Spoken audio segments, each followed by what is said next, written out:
오늘은 8월 9일, 8월 둘째 주일입니다. 오늘 우리 하나님 말씀을 상고하고자 하는 것은 여섯째 천둥소리, 필라델피아 교회에 대해서 주님이 하신 말씀을 우리가 상고하고자 합니다. 여섯째 천둥소리, 여섯째 나팔, 여섯 번째 교회, 이렇게 연결되어 있습니다. 근데 그럼 필라델피아 교회는 필라델피아라면 무슨 말이냐? 이 말은 형제의 사랑을 가리킵니다. 그래서 왜 형제의 사랑을 말씀하고 있느냐? 형제의 사랑을 주님이 말씀하신 것은 다섯 번째 천둥소리에서 우리는 그 사대지방은 어떤 곳이냐? 지난 시간에 우리가 상고했죠. 붉은 자들이 점령하고 있는. 그래서 다섯 번째 천둥소리가 나면은 뭐가 시작되느냐? 5개월 메뚜기 날이다. 굉장히 힘든 그런 시간들이기 때문에, 어려운 고통의 시간들이기 때문에 그때 누구보다도 형제의 사랑이 가장 절실한 때다. 그래서 필라델피아에 대해서 형제의 사랑에 대해서 말씀을 하셨습니다. 근데 우리가 형제라는 것은 누가 형제냐 하는 부분은 제가 노초에 말씀드렸죠. 주님이 말씀하신 걸 보면 하늘에 계신 아버지의 뜻대로 행하는 자가 내 형제요 자매요 모친이다. 근데 그 형제, 하늘에 계신 아버지의 뜻대로 행하는 자, 그 형제들이 가장 환난과 고통을 당하는 기간이 언제냐? 전 3년 반. 다시 말하면 마지막 전 3년 반 막바지가 어떤 일이 벌어지냐면 5개월 메뚜기 날리가 전 3년 반의 마지막 코스입니다. 그러니까 후 3년 반에 들어가기 전에 전 3년 반의 마지막 제일 어려울 때, 그때 뭐가 필요하냐? 형제의 사랑이 필요하다. 그래서 형제의 사랑에 대해서 말씀하신 걸 볼 수 있는데, 우리가 사랑이라는 것에 대해서 전에도 제가 말씀드렸습니다만은 세상의 학문이 철학에서 말하는 사랑이란 말과 성경에서 말하는 사랑이란 말과의 차이를 잘 아셔야 됩니다. 우리는 어렸을 때부터 그냥 사랑하니까 사랑이 뭐냐 뭐 어렸을 때 모르죠. 그냥 그런 단어만 있는 줄 알죠. 근데 이제 그게 초등학교 또 중학교 들어가면서부터 사춘기가 시작되면은 이성에 대해서 눈을 뜨게 되고, 사랑이라는 것에 대해서 뭐냐, 그때 우리가 사랑이라는 것에 대해서 많이 생각들을 하게 되고, 그때 우리가 이제 무슨 얘기를 합니까? 사랑이 뭐냐, 관심을 많이 갖죠. 근데 사랑이라는 것에 대해서 이제 세상에서 학문에서 가르치는 것은 사랑에는 세 가지 요소가 있다. 철학에서 그러잖아요. 우리는 뭐 어려서부터 그렇게 배웠으니까 그런 줄 알죠. 일종의 세뇌당한 거죠. 내가 성장해서 신앙생활을 하면서도 또 신학교 다니면서도 하나님은 사랑이시라. 하나님이 사랑이신데 그 사랑이 뭘까?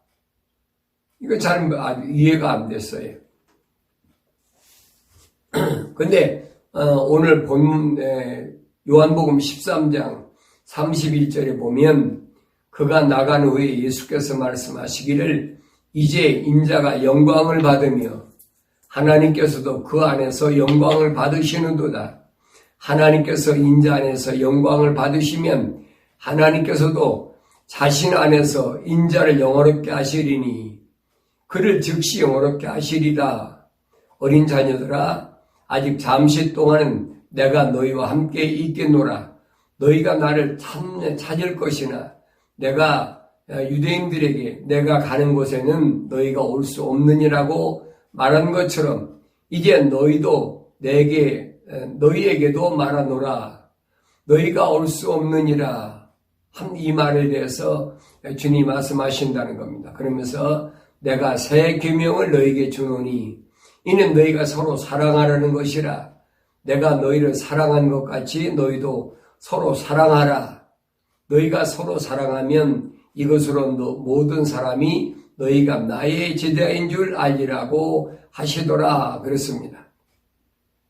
자, 여기 보면 그가 나간 후에 그랬어요. 그가 누굽니까? 가룟 유다거든요. 가룟 유다가 6월절에 주님과 함께 모든 제자들이 앉아서 6월절 만찬에 참여해가지고 떡을 떼고 먹고 난 후에 그리고 성경에 보면 그때에 가룟 유다 속에 뭐가요? 사탄이가 들어갔다 그랬어요. 근데 성경에는 그는 처음부터 마귀라고 그랬으니까 예수님이 너희 중에 하나는 마귀니라. 그는 처음부터 마귀라고 그랬어요. 그러니까 뭐 중간에 마귀가 되고 그거 아니에요. 처음부터 마귀가 사탄 마귀가 된 거지. 근데 주님은 그를 제자로 뽑으셨어요. 왜? 하늘에 계신 하나님 아버지의 뜻을 이루기 위하여 그를 제자로 주님이 뽑으셨습니다. 그러니까 우리가 이런 부분을 잘 알아야 돼요. 이 가룟 유다도 예수님께 이제 말씀으로 능력받아가지고 가서 병자도 고치고 귀신 내쫓고 별거 다 했잖아요. 그러니까 복음서를 우리가 자세히 보여야 돼. 이걸 자세히 보지 못하면 혼란이 온단 말이에요. 예수님께서 왜 가룟 유다가 나간 후에 새 계명을 말씀하셨을까? 새 계명은 뭘까? 예수님은 새 계명은 사랑하라는 것이다. 사랑이라고 말씀하셨어요. 그럼 우리는 철학에서 지금까지 배운 사랑이 뭡니까? 러브란 말. 사랑이라는 철학에서 세 가지를 가리키겠죠. 사랑의 3요소라 그래가지고 처음에는 로맨틱한 사랑, 로맨틱, 이성적인 그런 사랑, 감각적으로 뭔가를 느끼는 그런 사랑. 두 번째는 플라토닉하다. 그래서 정신적 사랑이다. 대개들 그렇게 얘기하죠. 이성적 사랑, 에로틱한 사랑을 넘어서서 플라토닉한 사랑이다. 이것은 이성을 뛰어넘는. 그래서 대개는 지성인들이 정신적 사랑이다. 그렇게 가르치고 있잖아요. 그리고 세 번째가 아가페 사랑이다. 아가포, 아가페. 발음이 이제 끄트머리가 다릅니다만은 그것이 신적 사랑이다. 그래서 그 아가페의 사랑이 하나님의 사랑이라. 이렇게 배웠어요. 그거밖에 우리 사랑에 대해서 배운 적이 없어요. 최고의 철학에서 가르치는 사랑의 논리예요.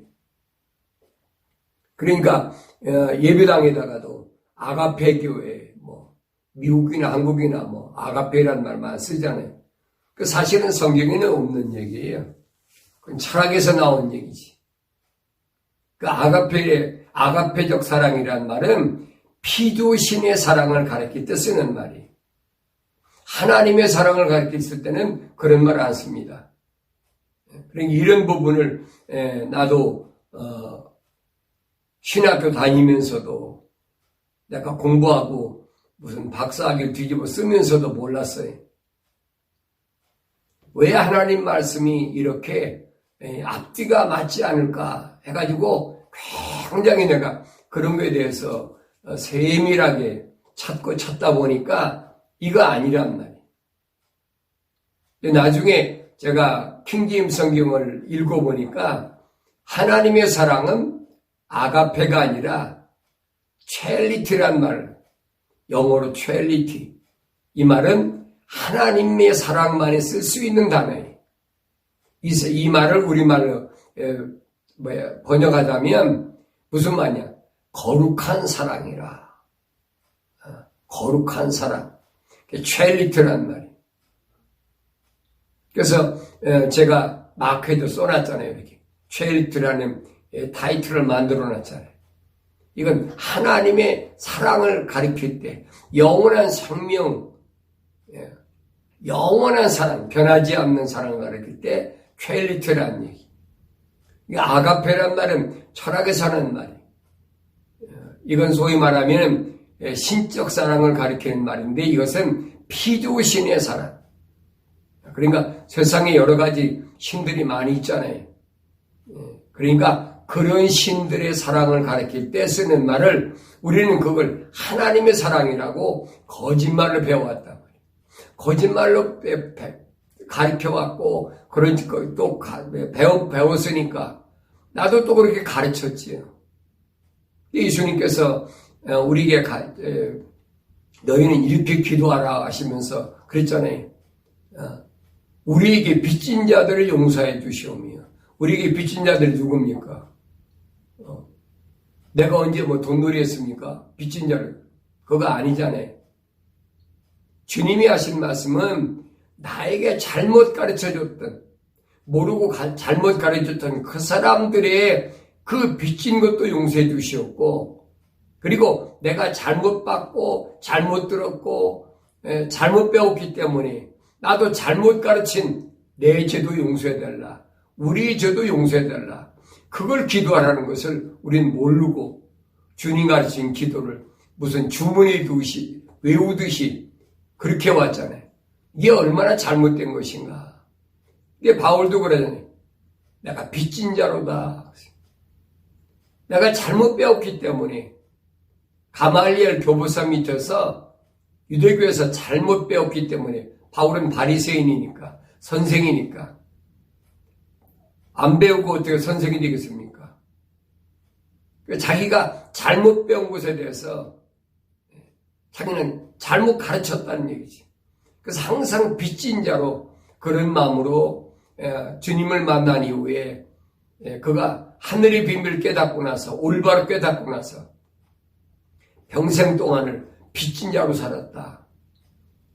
로마서 9장에서 보면 바울은 그러잖아요. 나는 내 동족에게, 내 형제들에게 그들이 잘못 알고 멸망당하는 거 보면 차라리 자기가 저주받는 게 낫겠다. 그런 생각으로 자기가 살았는데 아라비아에 가서 3년 동안 자기가 하나님과의 깊은 교제가 있을 때에 그때 보니까 로마서 9장 6절부터 나오잖아요. 아브라함의 몸에서 난 자가 다 아브라함의 자손이 아니다. 약속의 자녀만이 하나님께서 아브라함의 씨로 여기시겠다라고 그것을 깨달은 후에 바울은 항상 빚진 마음으로 그렇게 복음 전했다라고 바울서신에서 우리에게 증거합니다. 그러니까 우리가 사랑이라는 것을 올바로 잘 알아야 돼요. 예수님께서 새 계명을 주셨다. 그래가지고 어떤 사람들은 뭐라 그럽니까? 시내산에서 모세가 받은 계명은 폐해버렸다. 왜? 예수님께서 새 계명을 주셨으니까. 그래서 그 새 계명 안에 모든 게 다 포함되어 있다. 그런 이론으로 정립시켜 놓은 거죠. 그 예수님이 언제 내가 계명을 폐했다고 하셨습니까? 새 계명이란 말을 우리가 올바로 잘 알아야 돼. 예수님께서는 새 계명을 사랑이라고 말씀하시면서 왜 이 말씀을 하셨느냐? 예수님이 세상을 떠나서 하늘로 승천하신 후에 세상에 남겨질 제자들, 홀로 남겨질 제자들, 핍박과 고난과 환난 속에 남겨진 이 제자들을 주님께서 사랑이라는 것을 말씀하셨어요. 그게 새 계명이에요. 그러면서 너희가 서로 사랑하라는 말은 결속하라, 하나 되라는 말입니다. 바울은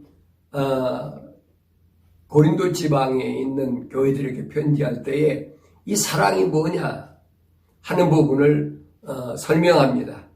그래서 고린도전서 13장 1절에 보면 내가 사람들과 천사들의 방언들로 말한다 해도 사랑이 없으면 소리내는 노시나 시끄러운 꽹과리가 되고 그랬어요. 사랑이 없을 때는 천사들의 방언 한다 하더라도 하나의 그 소리낸 노시나 시끄러운 꽹과리가 된다. 그러면서 내가 예언의 은사가 있어 모든 신비와 모든 지식을 알고 또 산을 옮길 만한 모든 믿음이 있다 해도 사랑이 없으면 나는 아무것도 아니요 그랬어요. 주님이신 이 새 계명 사랑이라는 것이 다시 말하면 트리니티 거룩한 하나님의 사랑이 없으면 성령의 은사라고 말하는 예언의 은사 또 하늘에서 알고 자기가 봤던 신비 이 모든 지식 또 산을 옮길 만한 믿음이 있대도 아무것도 아니라는 거예요.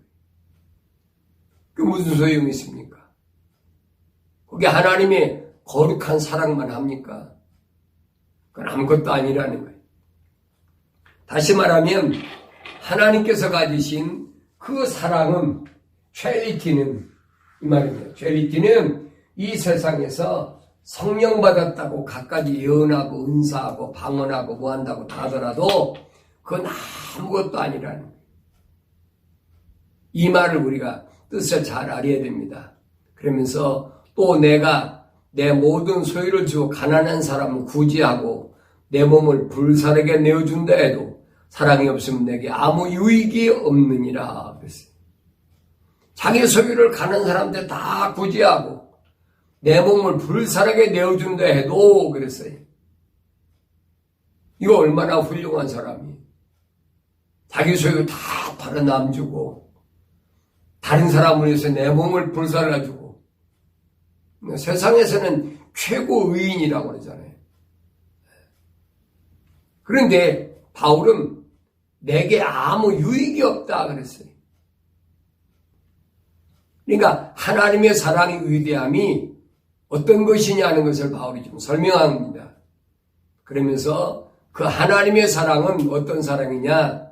오래 참고 친절하며 시기하지 않고 자랑하지 아니하고 교만하지 아니하고 무리하게 행하지 아니하고 자신의 유익을 구하지 아니하고 급히 성내지 아니하고 악을 행하지 아니하고 불의를 기뻐하지 아니하고 진리를 기뻐하고 모든 것을 참으며 모든 것을 믿고 모든 것을 바라며 모든 것을 견디느니라. 그러면서 이 사랑은 말입니다. 이 사랑은 이 땅에 사는 동안에 오래 참고 친절하고 시기하지 않고 자랑하지 않고 교만하지 않고 무리하게 행하지 않고 자신의 유익을 구하지 않고 급히 성내지 않고 악을 생각하지 않고 불의를 기뻐하지 않고 진리를 기뻐하고 모든 것을 참으며 모든 것을 믿고 모든 것을 바라며 모든 것을 견디느니라. 어디에서? 이 땅에서 말입니다. 그건 하늘에서 이루어지는 게 아니에요. 그 사람 속에 하나님의 속성인 거룩이 있다면 그 사람은 이런 마음을 가지고 세상을 살아간다는 겁니다. 그러면서 이런 사랑은 결코 시들지 아니하나 예언들이라도 끝이 올 것이요 방언들이라도 그치게 될 것이며 지식도 끝나게 되리라. 이는 왜 그러느냐? 예언이나 그 다음에 방언이나 모든 지식도 반드시 끝이 온다는 거예요. 그 영원한 게 아니에요. 이는 그렇습니다. 우리가 부분적으로 알고 또 부분적으로 예언하지만 온전한 것이 오면 그때는 부분적으로 하던 것이 끝날 것이기 때문이라. 부분적으로 안다. 뭡니까? 이 세상에 하나님 창조하신 전체 창조 가운데서 한 부분, 세상에서 사는 동안에 이루어질 한 부분적인 것만 알았을 때는 뭐 예언이 어떻고 방언이 어떻고 뭐 별거. 제가 하나님의 은사를 부인하는 거 아니에요, 여러분. 다 중요해요. 근데 그것은 부분적으로 아는 거예요. 바울이 지금 그 얘기입니다. 하나님 전체, 첼리트라는 하나님의 사랑, 전체 거룩함, 하나님의 모든 하나님의 계획을 보면은 그건 한 부분이라는 거예요. 그러면서 온전한 것이 오면 그때는 부분적으로 하던 것이 끝날 것이기 때문에 온전한 분이 누굽니까? 거룩함, 만왕하신 주님이 오시면 그거 끝나버리는 거예요. 그때까지만. 예. 그래서 이것을 부분적으로 알고 부분적으로 예언하는 것이라 바울은 그렇게 설명합니다. 그러면서 내가 어린아이였을 때는 이런 아이같이 말하고 어린아이같이 이해하며 어린아이같이 생각하였으나 그랬어요. 어린아이였을 때 주님을 처음 만났을 때 이 부분을 잘 아셔야 돼요. 바울이 언제 어린아이였을 때입니까? 주님을 만나고 나서의 그때는 방언도 하고 예언도 하고 병도 고치고 별거 다 했죠. 그게 전부인 줄 알았으니까. 근데 하나님의 사랑을 깨닫고 나니까 다시 말하면 바울은 그럽니다. 어른이 되고 나서는 어린아이의 일들을 버렸노라. 어른이 되고 나서. 나중에 내가 올바로 알고 보니까 그건 한 부분적이라는 거예요. 몰라도 여러분 그럼 이런 분들 많이 있잖아요. 한 부분적으로 알고 그것이 전부인 양 떠드는 사람이 있잖아요. 하나님의 온전한 사랑을 한 첼리티, 거룩한 사랑을 알고 나면 이것은 성숙한 어른이라는 거예요. 성숙한 어른. 그러면서 지금은 우리가 유리를 통해 희미하게 보나 그때에는 얼굴과 얼굴을 마주 볼 것이요 지금 부분적으로 아나 그때에는 내가 알려진 것처럼 알게 되리라. 지금 이 땅에 있는 동안은 부분적으로밖에 모르는데 그때 주님이 오셨을 때 첼리티 하나님의 사랑의 본체가 이 땅에 오셨을 때 그때는 내가 알려진 것처럼 알게 되리라. 바울이 깨달은 것처럼 그렇게 분명히 알게 된다. 그게 성숙한 신앙이란. 그러면서 이제 믿음, 소망, 사랑 이 세 가지가 항상 있으나 이 중에서 가장 위대한 것은 사랑이라. 믿음은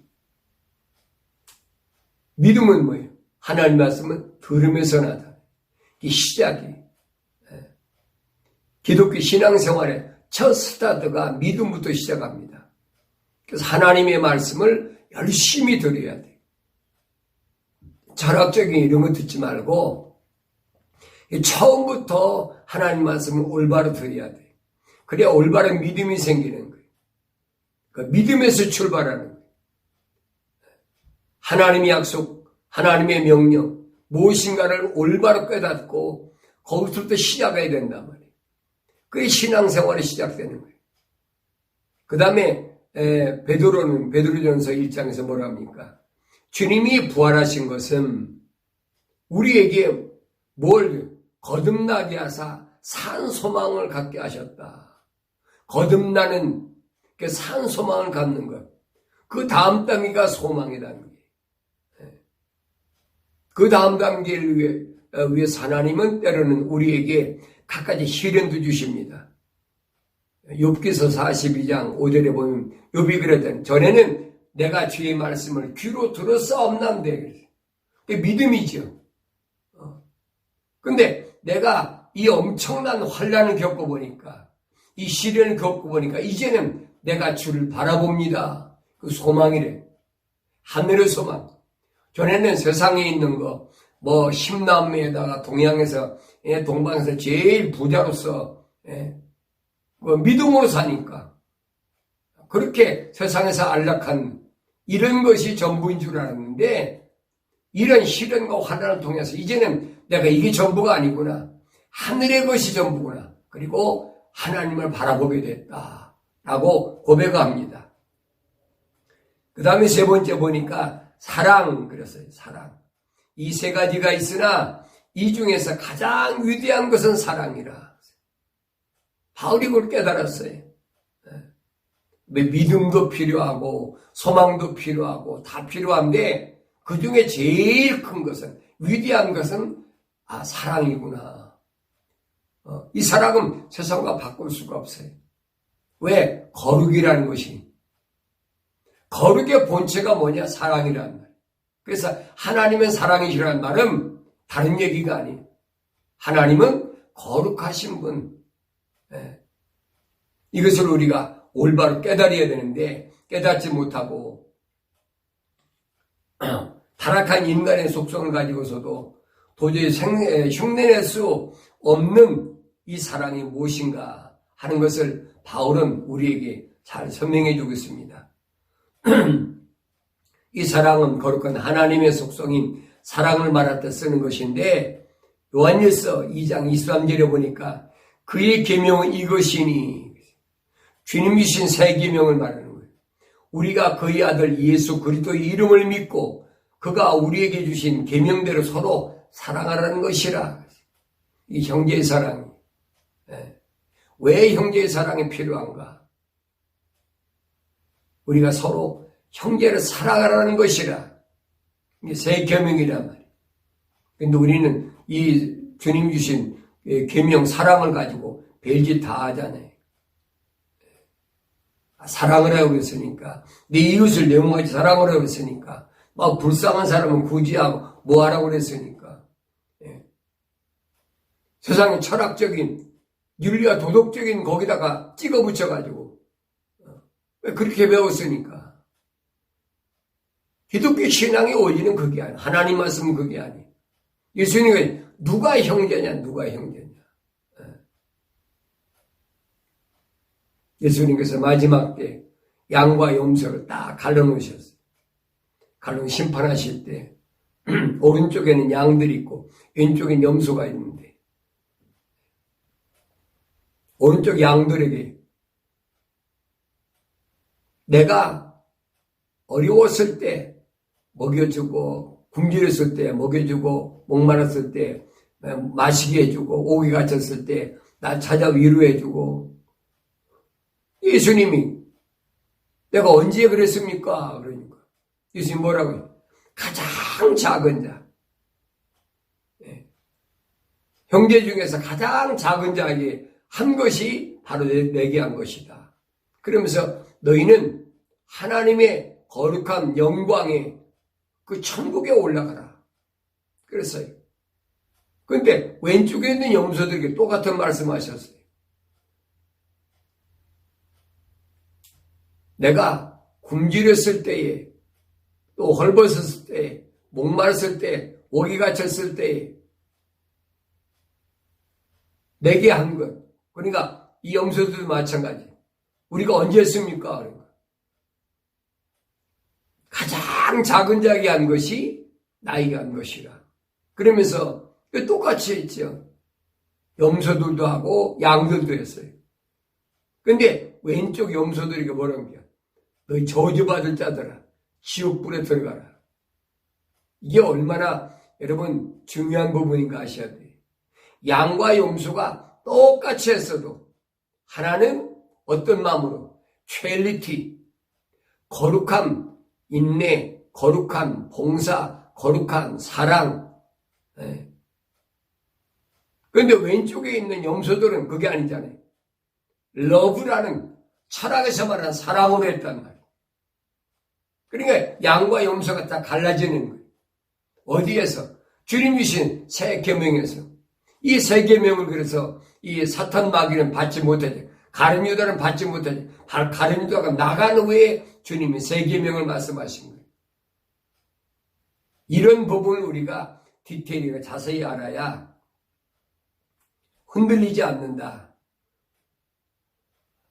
요한일서 4장 14절에 보니까 하나님께서 우리를 향해 가지신 그 사랑을 우리가 알고 또 믿었으니 하나님은 사랑이시라. 사랑 안에 거하는 사람은 하나님 안에 거하고 하나님께서 그 사람 안에 거하시느니라. 그 사랑을 알고 그랬어요. 그 사랑을 알고 믿어야 돼. 그 사랑이 뭔가를 알아야지. 하나님의 사랑이 뭔지도 모르고 하나님은 사랑이시라. 그 말이 안 되는 얘기. 귀신의 사랑을 갖다 하나님 사랑이라고 둔갑시켜가지고 얼마나 오랫동안 속아왔어요. 평생 속아왔잖아요. 앞으로도 계속 속일 거예요. 주님 오실 때까지. 그래서 이 사랑을 알고 믿어야 된다는 거예요. 이 사랑을 모르는데 어떻게 믿습니까? 알아야 믿지. 그러면서 그 사랑 안에 거하는 사람은 하나님 안에 거하고 하나님께서도 그 사람 안에 거하시느니라. 이 사랑을 아는 것이 얼마나 소중한가 알아야 돼. 여기 영원한 생명이 있어요. 그래서 이 사랑을 알고 그 사랑 안에 거하는 사람은 하나님 안에 거한다. 하나님 안에 거한다. 하나님 안에 거하는 사람은 바울이 로마서 8장에서 뭐라 그럽니까? 예수 안에는 결코 정죄함이 없다. 하나님 안에 거하는 사람은 죄가 될 수가 없어요. 죄를 안 짓는 것이 아니라 죄가 될 수가 없다는 얘기. 이 원리를 잘 아셔야 돼요. 그래야 여러분은 혼돈 빠지지 않고 혼란 속에 여러분이 좌절하고 낙심하지 않습니다. 그냥 말씀드리잖아요. 용서받을 죄와 용서받지 못할 죄가 뭐냐? 내가 고백과 자백으로 해결될 죄의 문제와 고백과 자백으로 해결되지 않는 죄의 문제, 이 두 가지로 올바로 알아라. 그러나 하나님의 사랑 안에 거하면 말입니다. 예수 하나님의 진리의 말씀으로 오신 그 예수 안에 거하면 결코 정죄함이 없다. Never. 결코 정죄할 수가 없어요. 사탄 마귀가 어떻게 정죄합니까? 정죄할 수가 없지. 그래서 바울은 그러잖아요. 누가 이 하나님의 사랑에서 나를 끊겠느냐? 끊을 수가 없다는. 세상의 어떤 적신이나 칼이나 위험이나 어떤 것도 이 하나님의 사랑과 퀄리티, 거룩한 하나님의 사랑과 내 관계는 끊을 수가 없다는 얘기. 이건 철학에서 가르치는 사랑의 3요소가 아니에요, 여러분. 똑바로 잘 아셔야 돼요.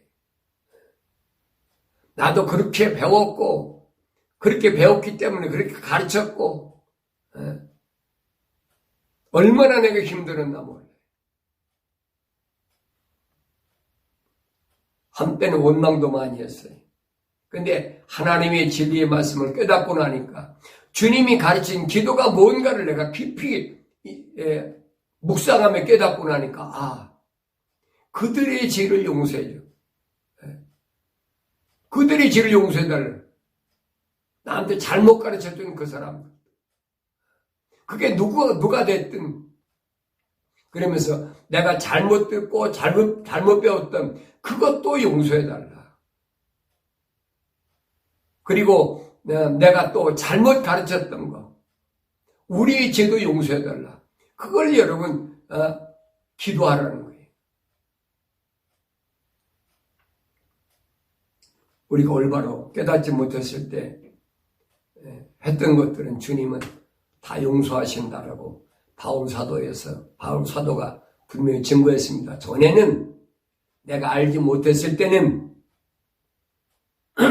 내가 불법을 행하고 잘못했는데 예수 그리스도를 만나고 나니까 올바른 길을 알고 나서는 과거에 있던 것, 전에 잘못했던 것 다 용서하신다. 자비하신 하나님이 몰랐을 때니까 이런 부분 때문에 우리가 정죄받지 말아야 된다. 잘못하면 우리가 정죄받고, 그리고 내 말씀드리는 거예요. 사랑이, 기독교에서 말하는 사랑이 뭐냐? 중생, 거듭남. 그 사람만이 깨달을 수 있는 것이 사랑이다. 이것은 우리가 알 수가 없어요. 성령이 내 안에 오셔서 하나님의 진리의 말씀을 깨닫게 해주셔야 알 수가 있어요. 예배당에 가가지고 여러분이 뭐 성령 받았다, 뭐 별짓 다 하잖아요.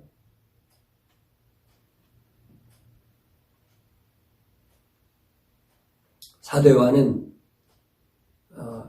그 서신에서 우리라는 단어를 많이 씁니다. 우리라는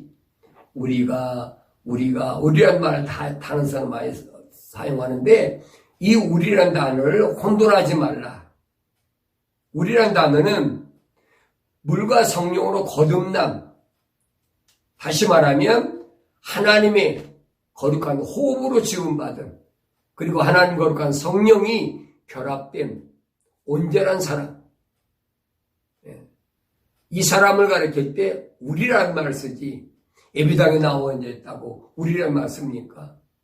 하기야 뭐 사탄 마귀도 저희끼리는 우리가 되겠지요. 그러니까 이런 부분을 우리가 디테일하게 올바로 잘 알아야, 이것이 흙탕물인지 맑은 물인지 이게 분간이 안 되니까 맨날 예배당에 가가지고 뭐 거기 가가지고 거기 뭐 주부에 의해서 뭐 사도신경도 하고 또 뭐 주기도문도 하고 또 뭐 헌금도 하고 철학과 과학으로 믹스된 거짓말, 그거 맨날 듣고 와가지고 할렐루야 아멘 한다고 그게 되겠습니까? 안 되는 거지.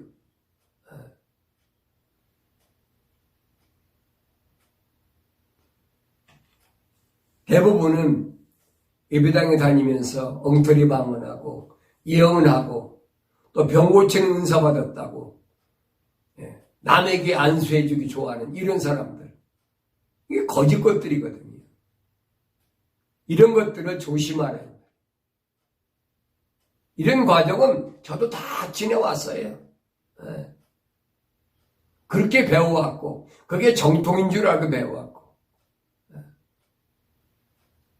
근데 그렇게 고민하다가 이거 아니다. 왜? 하나님 말씀은 혼잡스러운 것이 아니라고 했는데 왜 이렇게 혼잡스러울까? 앞뒤가 맞지 않을까? 그래서 제가 굉장히 많이 고민해 왔는데, 이런 것들은 제가 어렸을 때 어머니로부터 받은 교육이 가장 중심이 됐어요. 우리 어머니는 제게 자녀를 기르실 때 항상 질서 속에 기르셨어요. 옛날 분인데 그런데도 언제든지 질서 속에서 모든 게 질서예요. 그러니까 제가 그런 속에 살다 보니까 그게 생활의 습관이 되어버렸어요. 지금도 제가 생활할 때 보면 나도 모르게 삐뚤어진 걸 못 봐요. 그러니까 저하고 사는 사람도 힘들지요. 자기 멋대로 그냥 자유스럽게 막 하고 그것이 좋은 것으로 자연스러운 것이다라고 지금 그렇게 가르치고 있잖아요. 근데 나의 어머니는 그렇게 안 가르치셨어요. 질서 있는 것이 사람이다. 하나님을 가장 위대하게 섬기고 부모를 가장 위대하게 섬기고 형, 누나들을 내 위에 언제든지 질서 있게 그렇게 가르쳐줬어요. 심지어는 지금 뭐 옛날에 동요도 있잖아요.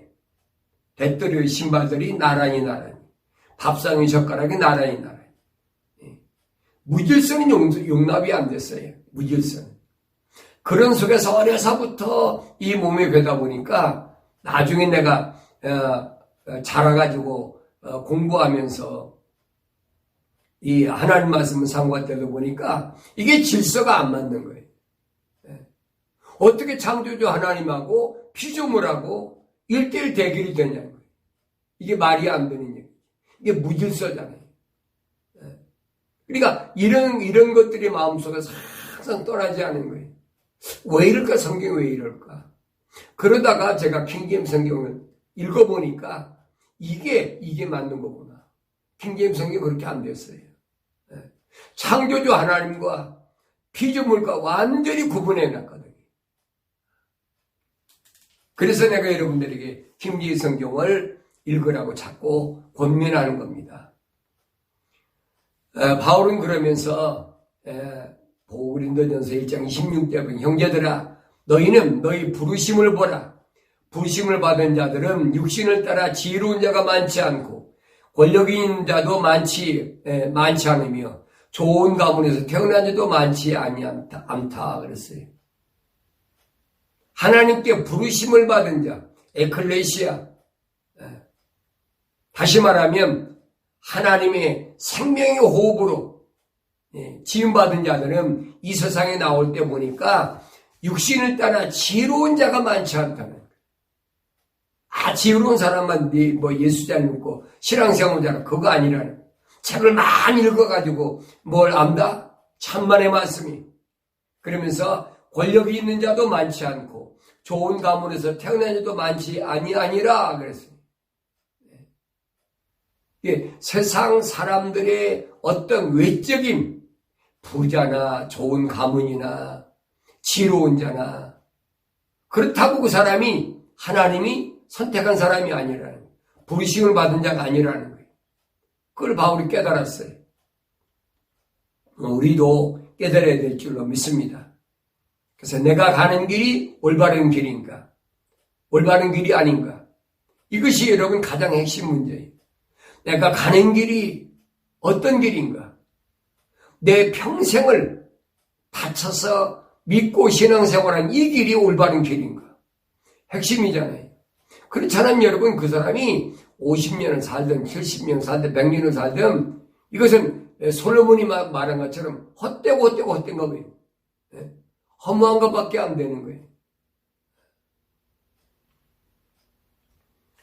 예수님께서는 요한복음 14장 6절에서 예수께서 그에게 말씀하실 나는 길이요 진리요 생명이라 나로 말미암지 않고는 아버지께로 올 사람이 아무도 없느니라. 만일 너희가 나를 알았더라면 내 아버지도 알았으리라. 이제는 너희가 그분을 알고 또 보았느니라. 그분을 알고 보았느니라. 예수님을 알았으니까, 사랑을 알았으니까, 거룩이 뭔가를 알았으니까. 예수님을 안단 말은 거룩을 안다는 얘기고 예수님을 안다는 말은 새 계명을 안다는 얘기. 그 하나님을 안 거지. 속지 말고 짤막한 인생 얼마나 살지 모르지만은 나에게 주어진 이 땅에서의 짤막한 그 시간을 허송소홀하지 마시고 날마다 하나님 아버지의 음성을 성경을 통해서 듣는 그런 삶을 살 때 우리가 흔들리지 않고 영원한 생명을 향해서 영원한 생명의 집 아버지 집을 향해서 날마다 가게 되는 줄로 믿습니다.